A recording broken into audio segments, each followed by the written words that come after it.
ఈ వర్క్ చూడండి, stone work అన్నమాట. మ్యాంగో డిజైన్ పాట్ నెక్ ఇచ్చామండి. హ్యాండ్కి వచ్చేసి కింద ఇలా కట్ వర్క్ ఇచ్చేసి మొత్తం టోటల్గా బ్లౌజ్ మొత్తం కూడా హెవీ వర్క్ చేసామండి.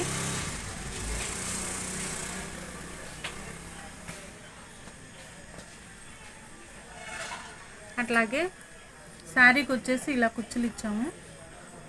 ఒకసారి చూడండి ఫ్రెండ్స్ ఎలా ఉందో.